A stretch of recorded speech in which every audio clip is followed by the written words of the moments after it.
면역력이 살아야 내 몸이 산다. 아보도로 박재현, 옮김, 박용후 감소 면역력을 키우고 병에 걸리지 않는 력. 1940년青森현에서 태어났어요. 현재 니가타 대학 대학원 종합연구과 교수로 재직 중이고 아보토로 1972년 도쿠대학 의학부를 졸업하고 80년 미국 엘리베마 유학 중에서 인간 NK-CF 항원 CD57에 대한 단일 클론 항체를 만드는 데 성공하여 LEU7이라는 이름을 붙였다. 특히 1996년에는 백혈구의 자율신경 지배구조를 세계 최초로 밝혀내어 스트레스와 질병 발생의 연관성을 과학적으로 입증했다. 국제학에서 발표한 논문의 수만도 200여 편에 이르며 면역학 분야의 세계적인 권위자이다. 박용호는 서울대 의과대학 졸업하고 서울대 보건대학 보건 석사를 해서 의학 박사 취득했다.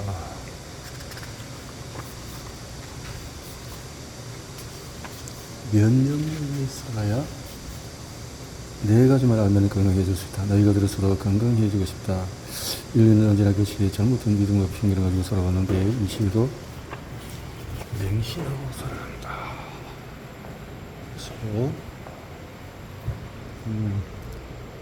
그래서 생각은 다른 것 같다. 괴롭히는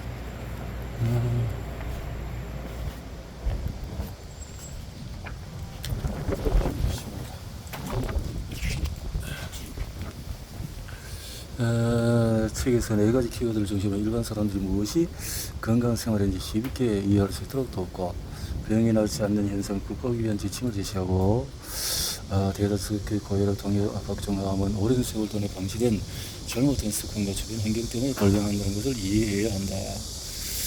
아보도로 생활 습관 병이라는 거죠. 사람은 왜 병이 걸리나? 왜 100살까지 장수하기 힘들까? 생활 습관을 보면 병이 보인다. 미리스커트를 젖으면 적응증후군에 걸린다. 면역력이 약해지면 병이 걸린다.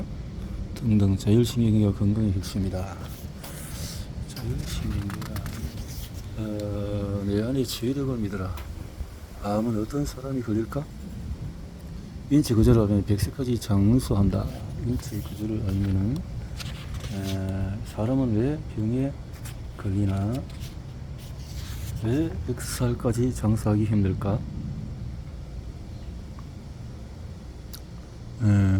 많은 노인들이 건강히 100살까지 장수하는 반면에 안타깝게도 5, 60에 세상을 떠나는 사람들도 많다.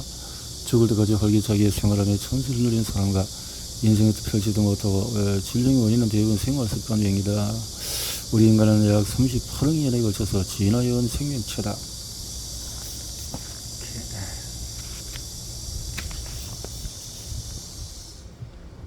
자율신경은 교감신경, 부교감신경으로 나눈다. 자주 걸리는 질병 원인은 시대에 따라서 다른데 50년 전이나 100년 전에 신체 부담을 주었던 질병의 원인이 요즘 질병 원인은 엄연히 다르다. 예컨대 50, 60년 전에 우리의 생활을 위협하는 요인은 추위의 굶주림, 육체적인 중노동이 그러나 현재 굶주림이나 혹독한 추위로 고통받는 사람은 거의 없다. 암과 같은 만성 질병 중에서 약 80%는 지나치게 힘든 생활로 인해서 발생한다. 힘든 것으로 치자면 옛날이 더 했다고 말하는 사람도 있을 것이다. 무한 경쟁을 강요하는 글로벌 시대에 뒤처지지 않기 위해 현대인의 노동시간은 점차 길어지고 업무 강도 또한 매우 높다. 우리 몸을 힘들게 하는 것은 일 자체에 그치지 않는다. 직장이나 학교의 인간관계 속에서 일어나는 갈등이나 극심한 스트레스 노출되는 것도 문제다. 핵가족화로 인해서 이렇게 생활습관병이 일어나고 있다. 생활습관을 보면 병이 보인다. 스트레스는 말이 없던 옛날 사람들은 현격을 때 사막이나 튀어나옴이 생겼다. 사막이나 튀어나옴이 생기는 요즘 언론 매체 젊어서 작은 경부암의 원인이기도 한 인유도종 바이러스이다. 이 바이러스가 피부를 자극하면 사막이나 튀어나옴이 되고 위나 대장의 점막에 자는 폴립이나 궤양이 되지만 면역력이 현저히 떨어지면 작은 경부암이 되고 근육에서 일어난 작은 근종이 될 수가 있다. 지금은 사막에 일어난 사람 거의 찾아볼 수 없지만 사막이나 천혜성에서는 보면 역시 면역력이 떨어지는 경우가 많다. 옛날엔 지금 같은 난방설비가 갖춰져 있지 않아서 방안이 따뜻해질 리가 없다. 게다가 옛날 가옥은 틈새가 많아서 특히 북쪽 지방에는 차가운 칼바람이 집안으로 스며들어와 하루나 난로가 있더라도 온몸을 따뜻하게 하는데 어려움이 있었을 것이고 당연히 피부에 쉽게 사막이 생겼다. 이렇게 시대의 환경이 변하면 발생도 질병도 달라진다. 옛날엔 압도적으로 뇌졸중과 위암이 많았지만 오늘은 위암은 현저히 줄었다. 위험한 탄 음식, 매운 음식, 염분을 과다하게 섭취한 것이 큰 원인으로 작용한다. 앞서서 눌러붙은 누룽지는 탄 성분이 많다. 비록 타기를 했어도 먹지 않고 그냥 버리기에는 아깝다. 예전에는 옅은 걸석으로 탄 것이 아니라 그야말로 수처럼 까맣게 탄 것도 버리기 아까워서 못 얻은 것. 그것이 위에 부담을 주었다. 정의가 없어지 등장한 아래의 일에 더 이상 아무되지 않게 되었기에 위험이 강수에 더욱 촉촉할 수가 있다. 탄 음식은 답답해서 소화가 잘 되지 않는다. 게다가 예전에는 보온기름이 없어서 찬밥국물도 많았어. 위에 더욱 부담을 주었다. 가난한 시절에 인증 가지고 어떤 시절을 두고 찬밥 취급되겠다고 말하듯이 옛날 아이들 요즘에는 아토피성 피부염, 기관지 천식, 부교감 신경, 오히려 림프구 지나치게 많아서 알레르기 질환이 증가했다.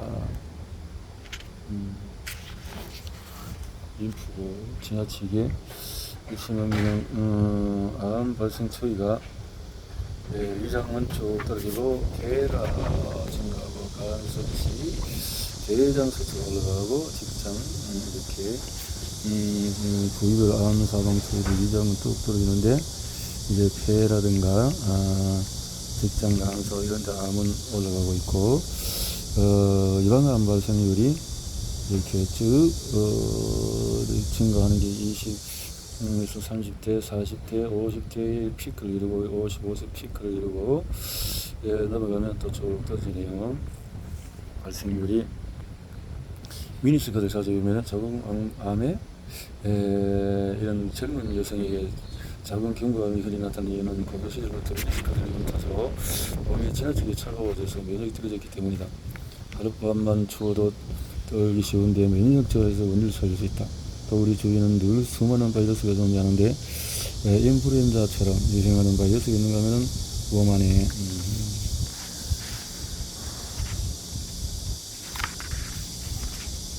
인종 바이러스는 대부분 여성을 감염시켜서 체내에 잠복되어 있다.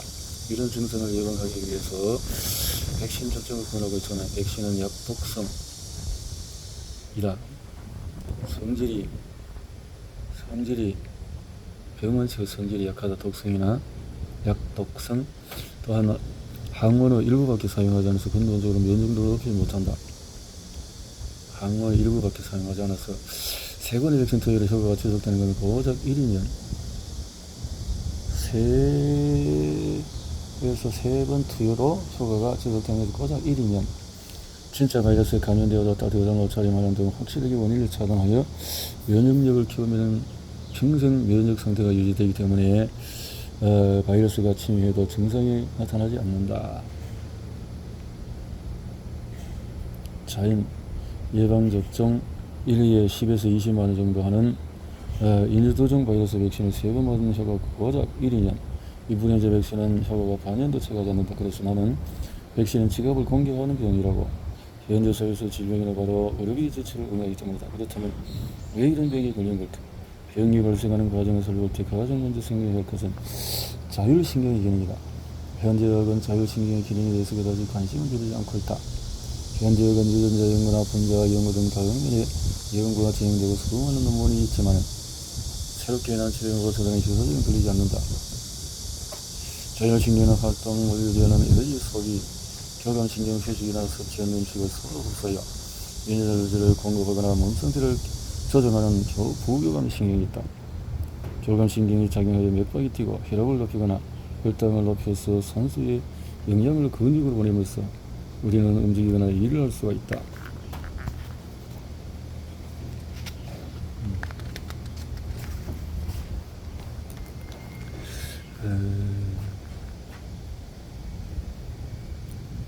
방광수축, 부교감신경, 교감신경에서 동강이 축소, 동강이 확대되고 침샘이 촉진되고 침샘이 억제가 되고 기관지 수축이 되고 기관지가 확장이 되고 교감신경, 심장이 억제가 되고 심장이 촉진이 되고 위장이 촉진되고 오히려 위장이 억제가 되고 간이 촉진되고 간이 억제가 되고 부신이 촉진되고 부신이 교감에는 부신이 억제가 되고 편안하게 장이 수축이 되고 장이 이완되고 방광이 수축이 되고 방광이 이완되고 자율신경의 심장이 박동하고 감각기관을 조절하며 위장, 소장, 대사가 움직이고 호흡기를 통해서 숨쉬고 생식기능을 발휘하는 등 모든 활동에 영향을 미친다.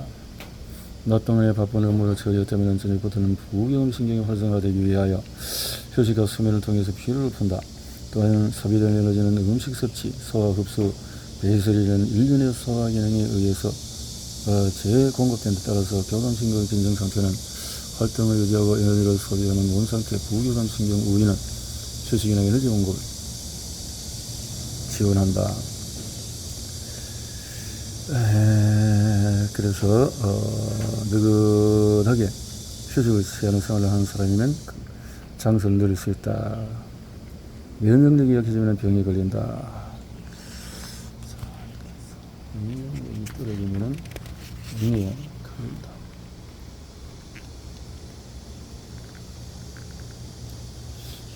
교감신경과 부교감신경의 균형에 면역 작용을 하는 백혈구의 구성물질인 과립구라는 세포가 깊이 연관되어 있다. 그래서 교감신경의 긴장 상태가 오래도록 이어지면 과립구가 증가하는데 이것이 너무 많아지면 오히려 자신의 몸이 망가진다. 이때 일어난 질병이 간인성 대장염, 크론병, 치주농약, 돌발성 난청, 때때로 암을 발생시키기도 한다. 반대로 긴장 완화 상태가 오래도록 이어지면 부교감신경이 활성화되어 신체 능력이 저하되거나 무기력, 우울증 같은 질병을 일으킨다. 림프가 많아지면 이것이 극단적인 상황에서 각종 가변증을 일으킨다. 면역력을 높이고 건강을 유지하기 위해서 낮에는 열심히 일하고 밤에는 긴장을 말끔히 풀고 느긋하게 쉬는 생활의 이름을 의사의 처방대로 약을 먹는 것이 최선일까?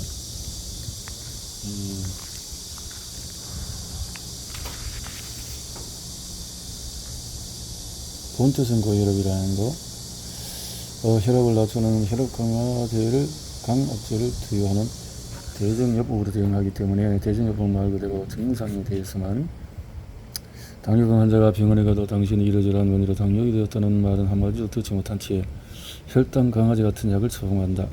이것도 대증요법이기 때문에 당뇨병을 완전히 치료할 수가 없다.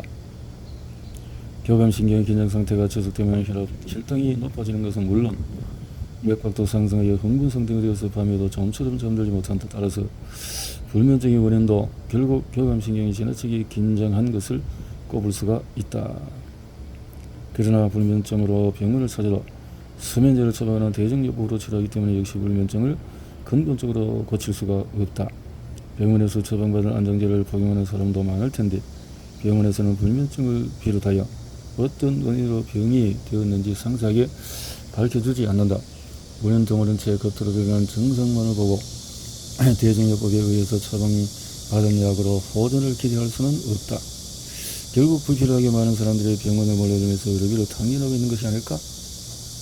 그 중에서 가장 많은 것이 노인들의 혈압약과 콜레스테롤 수치를 낮추는 약이다. 게다가 내과의사들이 4,000명.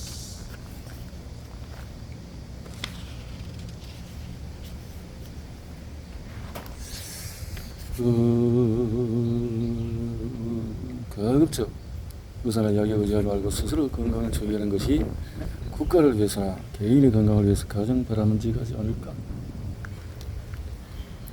고혈압을 해서 무조건 겁먹지 말자. 혈압을 재면 혈압이 100이나 110 밖에 되지 않는 사람이 있다. 염분을 억제하는 것도 아니고 특단에 조치를 하는 것도 아니다. 그런 사람은 젊은 시절부터 혈압이 낮아서 나이를 먹어도 변하지 않았을 뿐이다. 이것은 타고난 천성으로 키가 큰 사람이 있고 땅딸만한 사람이 있는 것처럼 평생도록 낮은 혈압으로 살게끔 태어난 사람이다. 저혈압인 사람의 특징 중에서 하나는 아침에 일어났을 때 좀처럼 엔진이 걸리지 않아 깨어난 즉시 활동할 수 없다는 점이다. 아침잠에서 깨어나는 즉시 활동하기 위한 준비가 되어 있지 않기 때문에 입을 거치고 바로 일어나지 못하고 웅그적거리고 멍하니 앉아있는 동안에 조금씩 혈압이 오르고 겨우 움직일 수 있게 된다. 반대로 언제 혈압을 재든 늘 150인 사람이 있고 그 중에 선천적으로 160, 170인 사람, 이를 두고 혈압이 높은 사람은 조절장애에 있어서 약을 먹어야 한다며 환자라는 땅실을 붙이는 것도 되는 것일까? 사실 나는 혈압이 170, 180인 고혈압 인간이다. 나도 높은 혈압이기에 아침잠에서 깨어나자 곧 150에 이르고 가만히 누워 있을 수 없다. 특히 일주 시간이 늦은 겨울철에는 왜 이렇게 어둡지? 라는 말이 자신도 모르는 사이에 불쑥 튀어나올 만큼 매우 이른 시간이 일어난다. 혈압이 높으면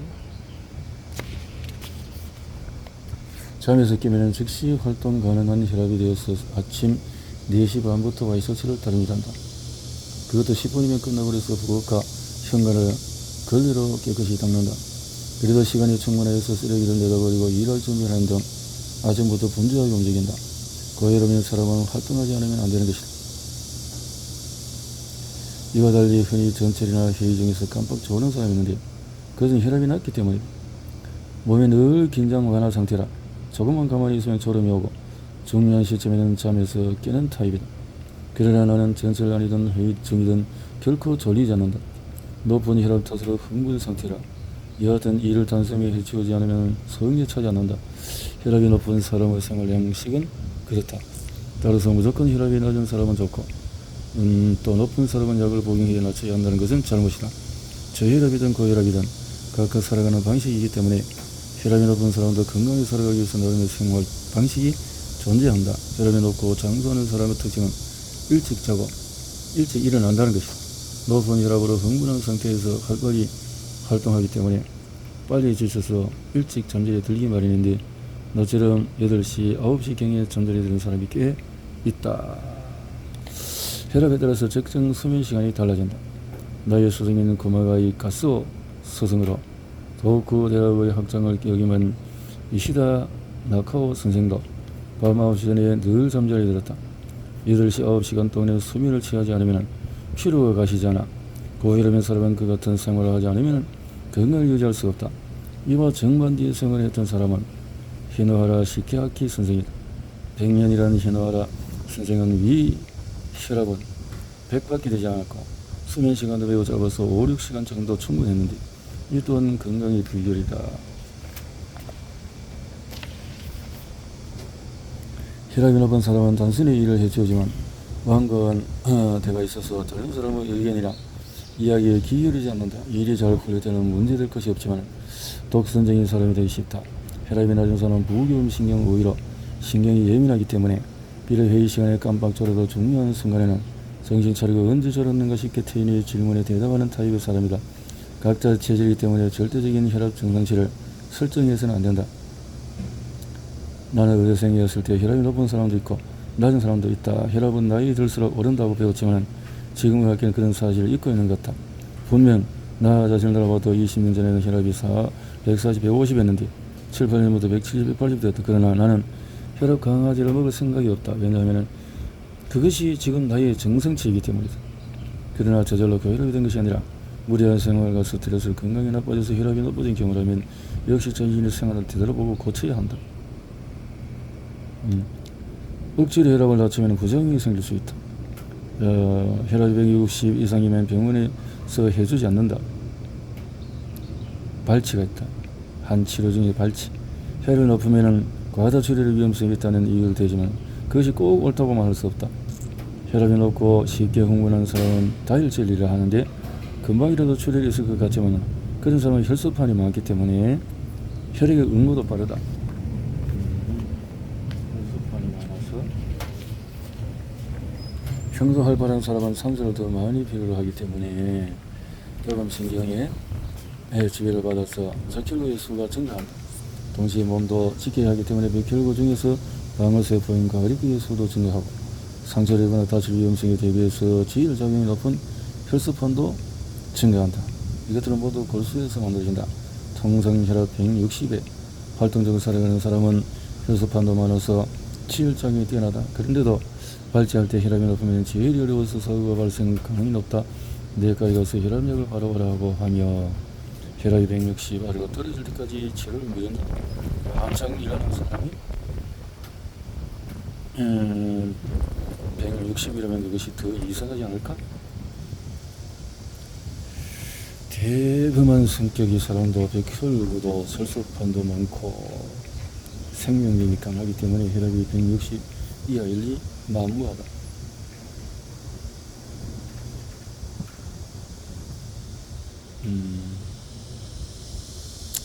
충치나 사랑니로 이런 치통은 견딘다고 낫는 것이 아니라 결국 치과 의사가 지시한 대로 내과에서 약을 받아와서 억지로 혈압을 낮춘다. 그러면 무슨 일이 날까?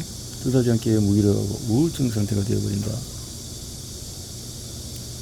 사랑니로 고통받고 치아가 오버렸더니 치과 의사가 내과에서 혈압약을 바라버리겠다는 것이다. 그래서 약을 먹고 혈압이 내려갈 때까지 기다리겠자니 기분이 가라앉으면 우울해진 것이다. 내가 현재 혈압 상태라 병원에 가면 의사는 십중팔구 혈압약을 먹어야 한다는 처방을 내린다. 그래도 말하지만 혈압이 높고 낮으면 유전적인 체질로 결정되고 모든 사람이 일괄적으로 적용되는 정상치는 존재하지 않는다. 혈압이 낮은 사람도 높은 사람도 무리하거나 고민거리가 있으면 항상 고혈압이 된다.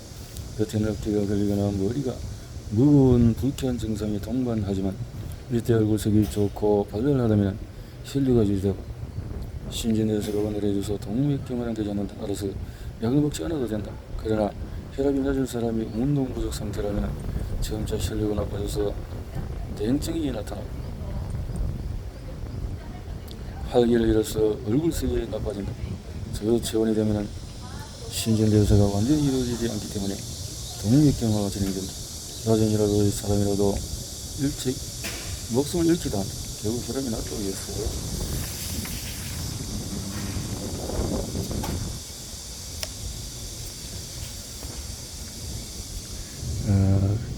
장수하는 것은 아니다. 혈압이 높은 사람은 수면 시간이 길어서 자연의 몸을 지킬 수가 있다. 예컨대 자영업자가 지금 사정이 나빠서 고민하거나 지나치게 무리하면 혈관 수축이 일어나서 저체온이 된다. 혈압이 낮은 사람도 얼굴색이 나빠지고 혈압이 높은 사람도 무리하면 얼굴색이 나빠진다. 얼굴색이 나빠진다는 것은 혈류가 정체하여 산소와 영양분을 제대로 신체 각 기관의 모세혈관을 운반할 수 없다는 것이고 그로 인해서 동맥경화나 장기 기능장애가 일어날 가능성이 높다. 고혈압인 사람이 약을 복용하여 강제적으로 140까지 혈압을 낮추면 처음에 나타나는 증상은 휘청거리고 이제껏 170된 사람이 140을 낮으면 그 차이로 인해 혈류 장애가 일어나기 때문이다. 한정일을 50대의 약을 먹고 혈압을 낮추는 사람도 적지 않다. 원래 그런 약은 먹지 않아도 좋은데 건강에 대한 지나친 집착과 염려증 때문에 아무래도 약에 의존하게 된 것이다. 그러면 몸이 휘청거려 몸 상태가 나빠지고 일을 제대로 처리할 수 없게 된다. 약으로 높은 혈압을 낮추지 않는다고 해서 무조건 동맥경화가 되는 것은 아니다. 사고의 폭은 넓혀서 약으로 혈압을 낮춰야만 한다는 생각을 버리자.